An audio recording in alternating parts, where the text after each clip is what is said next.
Hey everybody, I wish that this video was not starting the same way the last few have, but we got the PET scan and MRI results back and had our call with the oncologist yesterday morning, along with a follow-up call from him today to discuss treatment. And it's not the best news. It's not the worst news. The cancer is back, or really probably there was a microscopic cancer, remnant that then grew. So I do have a tumor.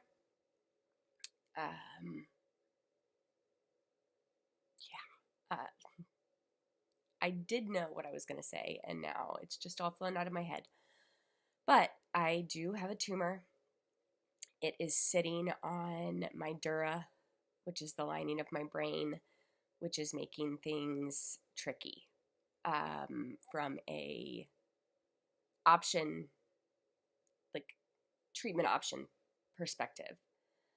So I guess I'll just give the full story. Yesterday, I told myself I was not going to look at the report before we talked to the doctor, because for those that don't know about reading medical reports, and those that do, you know that reading them, as someone who does not know a lot about, medical stuff, it's like reading a foreign language, and when you read it, it can be a lot scarier than what, you're reading when the doctor actually explains it in layman's terms to you, versus reading it yourself first, Googling everything, every word that you don't know, which is like a million words that you don't know in this report. And then just going down the rabbit hole of scaring the crap out of yourself, which it's scary no matter what. Even when you talk to them, it's still scary, but it's less scary than reading the report yourself first. So I wasn't going to read the report. And I woke up yesterday morning and I took a little chill pill because I could kind of feel my anxiety rising. And so the call wasn't until 2:30, and I was like, do I take it now or do I wait until closer to the call? And I was like, you know what? I can take one now. I did just half a pill. I can take one now, and then if I still need one later, I can take one later.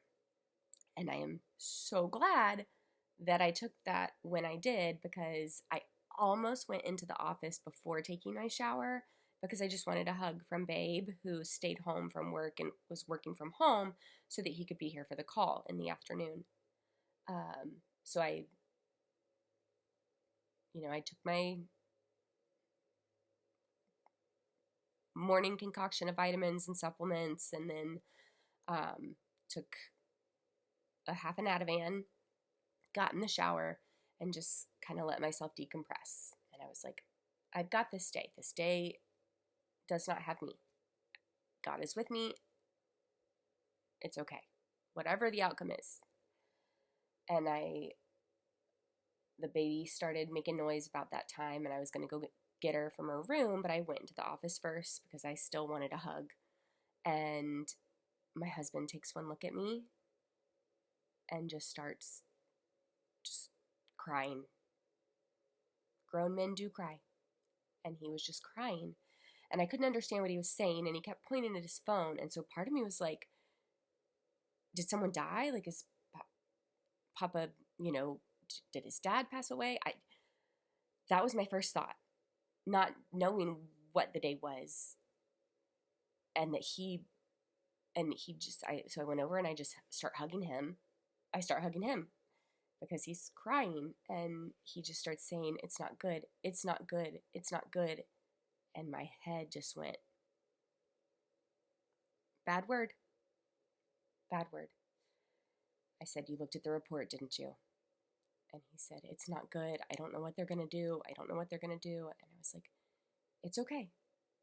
Honestly, I am glad I took my chill pill, but him being the one to be upset in that moment was also probably one of the best things for me, because before all of this, before all of the cancer, Babe and I were both what I would consider the comforters of our families. So having to be the comforted was so foreign to me, and it was actually really hard. In that moment, him being so upset, I just went into comfort mode. I wanted to comfort my husband, and so I did. I gave him a hug. I stared down at the desk, and it was a flyer for a local nursery, and that's like ingrained into my head now, because that's what I saw when I was like, okay, it's bad, but it's okay. I just felt like it's bad, but it's okay. And I just kept telling him that. I said, we've gotten through this. We'll get through this again. Obviously, at that point, I knew it was cancer. Like, the cancer was back. I knew that no matter what. And he said, do you want me to tell you? And I said, no, I don't. I want the doctor to explain it to us, before I just start swirling and going crazy. But as I was walking out of the office, I said, actually, yes, I want to know, is it my brain? Like, is it in my brain? Because that's what I'd been so worried about, because I've been getting up at night. When I get up, I usually get up in the middle of the night to go to the bathroom, and then I get up again, in the morning. And when I've been getting up, I get that like head rush feeling where like you get starry-eyed and can't really see for a minute. And you kind of have to brace yourself against the wall and like regain your bearings. And that usually, it doesn't last long, but it was happening once or twice, and now it's happening pretty much every time I get up. And so my fear was just like, it's my brain. And he said, it's not in your brain, but it's back at the dura, which is the lining of your brain. So that's where it's pressing. So yeah, that was the morning. And I just texted a few people. I let them know, that Babe had looked at the report. We still haven't talked to the doctor. My friend came, and it was actually a really kind of nice morning, nice interim of waiting. We got a lot done in this room. The baby went down for her nap, and I just said, I want to get my puzzles framed. I want to get things on the wall, because we haven't been putting stuff on the wall in our bedroom because Andrew wants to paint the bedroom, because it's still just the stock paint from the builders, and it's, it scrubs really easily, and then the scrubs don't come off, yada yada. But he wants to paint, which we really have no time to do. I'm like, just hire a painter, but he wants to paint it himself. It's fine. I just want to hang things up. And so I said, you know what? I'm not waiting until the room is painted. I'm just going to start hammering things into the wall. He was in the office. He didn't know, but I could, he's going to hear the banging. And I was like, we'll see what he says. And he was like, I knew you were in there doing something, but I got, I don't know if you can see, I got our gallery wall started. So I'm going to be making like a growing gallery wall of puzzles. He's been getting me a puzzle. He got me a puzzle of her to do for Mother's Day. And I was like, this is what I want moving forward for Mother's Day. I want a different picture of her, of us, of our family, made into a puzzle. And then I want to frame them. And then basically this whole wall will someday be covered in puzzles of our family and of her as she grows. So right now, it's just 3 pictures, the canvas one being us before her. And then I also got my Harry Potter puzzle framed and put there, and it was a productive day, and I threw out a bunch of stuff, and it made my heart feel busy, kept me occupied, and I did okay. Then we got on the call with my oncologist, and yes, it's back, or it's still there, but it's in the same location, which is good, which means it hasn't moved anywhere else in my body. It's still just the same location where the tumor originally was But yes, it's in the dura.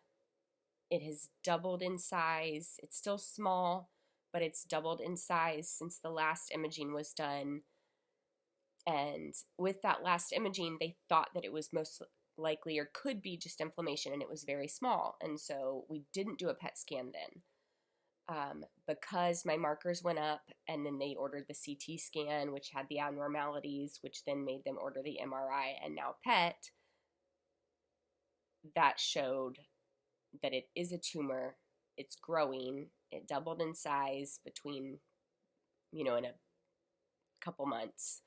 And then on the PET scan, it was lighting up. So while the biopsy would fully confirm it's cancer, even getting a biopsy where it is very risky, because they don't want to risk damaging my dura and then potentially my brain, opening it up in any way to,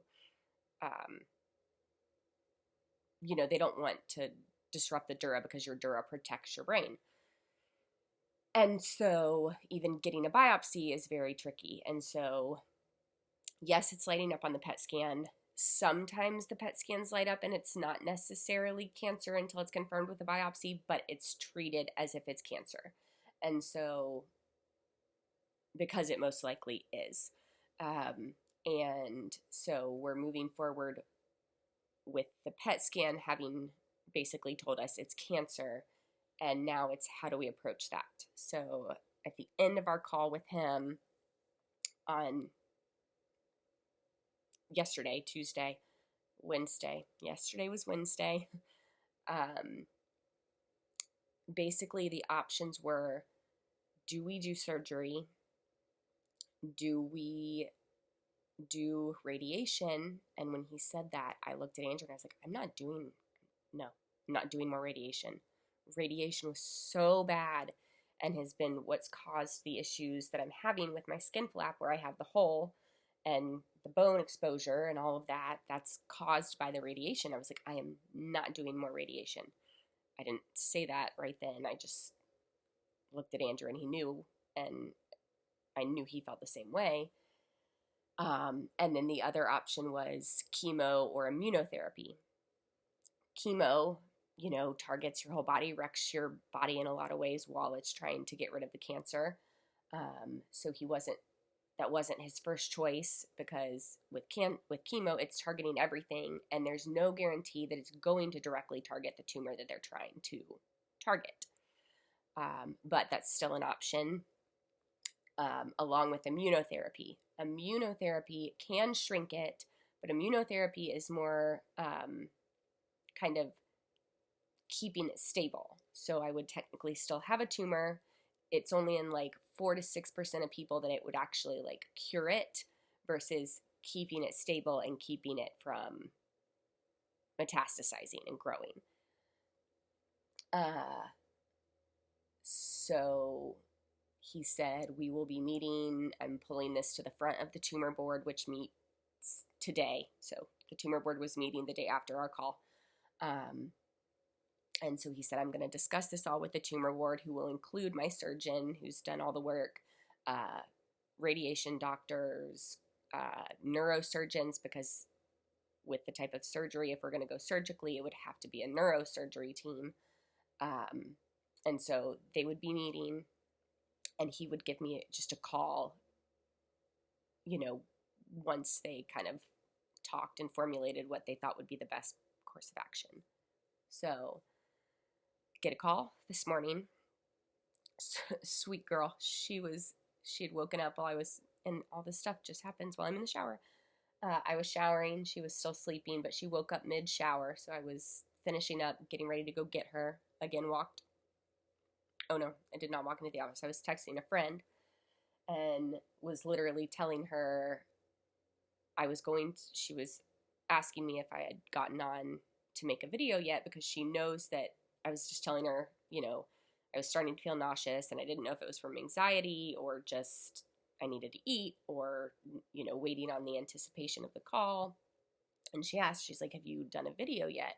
Because she knows that these videos are actually a huge release for me. They're helpful for me to just get my thoughts out and talk about things. And so one, thank you for watching and supporting us and listening, but also just know that even just getting to talk on the screen like this helps me.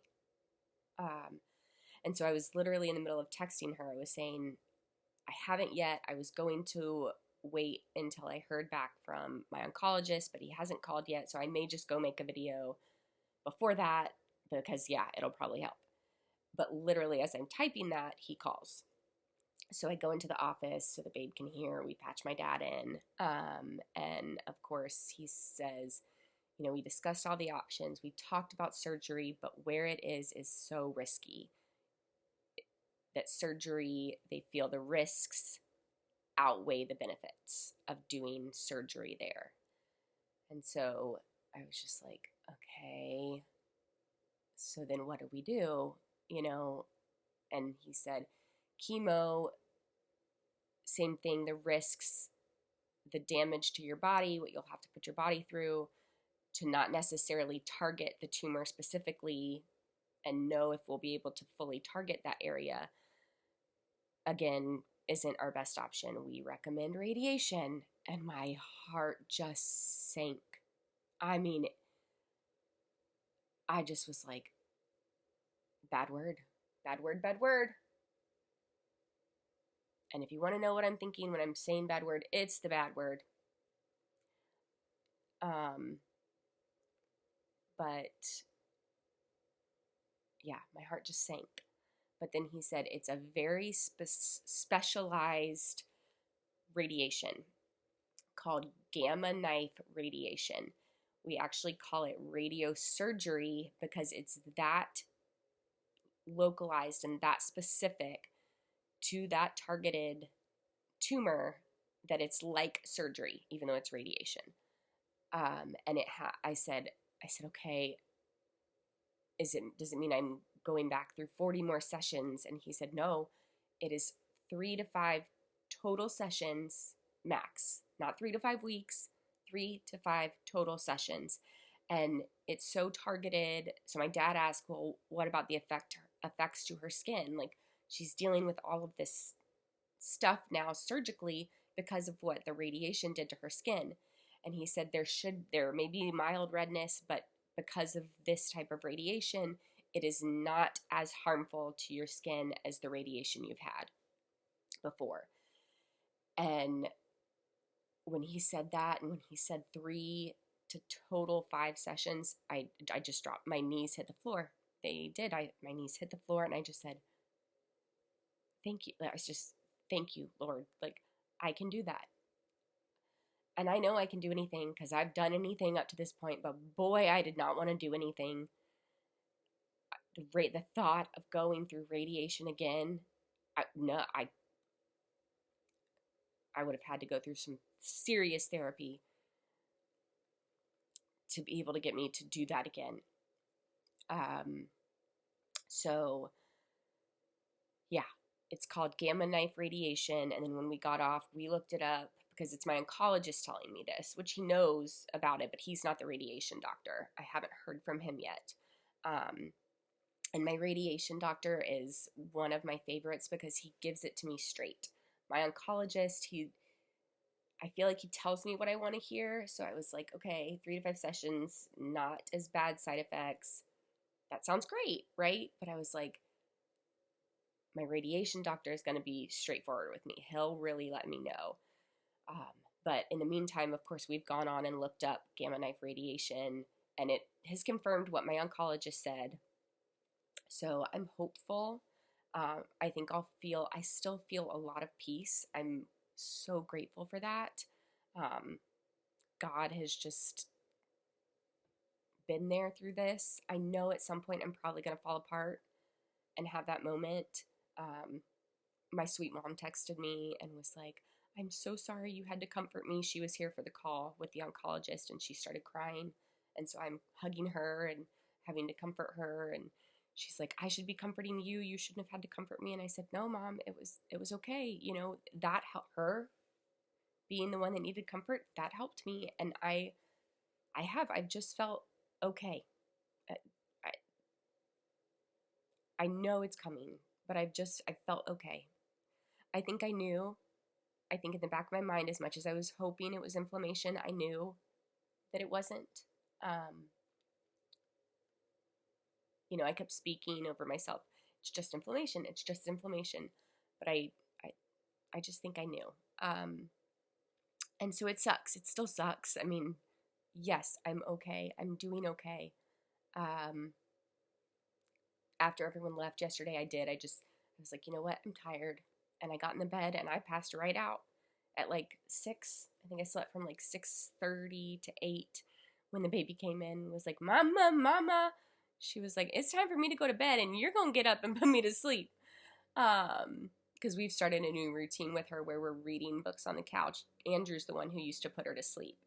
I would put her in her sleeper and then give him to her, and he would give her her bottle and sing and rock her to sleep. And we are like, okay, we need to get some of our nights back. She needs to start getting used to getting in her crib at night. And so our new routine is we read a couple books. She has her bottle with us on the couch, and then we both go put her in bed together and walk out of the room. She fusses for a few minutes, but then she goes right down. And actually, because we've been doing that, I don't know, all of a sudden, girlfriend is sleeping till 8:30. Thank you. Because she was sleeping till 8:30 when she was younger. She was a sleeper. And she still is. Don't get me wrong. This is like super side tangent. So hope you're okay to listen to it. But all of a sudden, she started getting up at 7 o'clock on the dot. And I was like, this is not the life we live. Mama is not a 7 o'clock on the daughter. I am a sleeper, and thank goodness, knock on wood, she has my sleep genes, because she's back to sleeping till like 8:30, which is nice because it gives me time to like get up, flush my face, get in the shower, and she usually wakes up about halfway through my shower, and then I just finish up real quick, get out and get her. She talks in there for 15 minutes. But when she was getting up at 7, there would be times where I would have her in there like 30 minutes to an hour just talking to herself until she was finally not talking to herself and screaming like, come get me. So please stay back at 8:30, please. But anyways, super side tangent. She came and got me out of bed, but I just passed out, and it was really nice. And then I got back in the bed that night. I did take something to help me sleep just because I was worried that I wouldn't be able to. But I went to sleep fine. I probably didn't need it. Got another good night's sleep and woke up, not sure how I'd feel today. And I felt okay. Even better after the call with him, even though it was the one thing I said I didn't want. It does seem like the best option to cause the least amount of impact on my body for the best possible results. Gamma knife radiation says that from what we read and from what he said, it works really well to target that specific tumor. It's done specifically for tumors in places like the dura or your brain, where you have to be very careful to not, risk brain injury. And so that's where we're at. The cancer is back. I will be doing radiation again. It will be a lot less extensive radiation. And I'm waiting to hear from the radiation doctor. So once I hear from him, I'll do a short update on that, because I don't think there will be much difference from, this update, other than when we'll start, which they want it ASAP because it is growing, and so they don't want it to grow anymore. It will mean most likely, I think it's like 99.9% certainty that they will be having to postpone my surgery to repair the hole and the bone. So I don't know how long they'll have to wait after radiation to be able to do the surgery for that. That kind of is a bummer, but I've lived with a hole in my face this long. I can do it again. Or I can do it, I can continue to do it. I will swim again someday with my head under the water. Just not today. Probably not this summer. Maybe next summer. But yeah, that's where we're at. That's the newest thing over here, and just gonna keep on swimming with our head above water right now, not under it. Just keep swimming, just keep swimming, just keep swimming. Yep, that's it. I think if you have any questions, I'm happy to answer them. I don't know all the answers yet. Like I said, waiting on figuring out when this is going to start, what exactly it's going to look like. But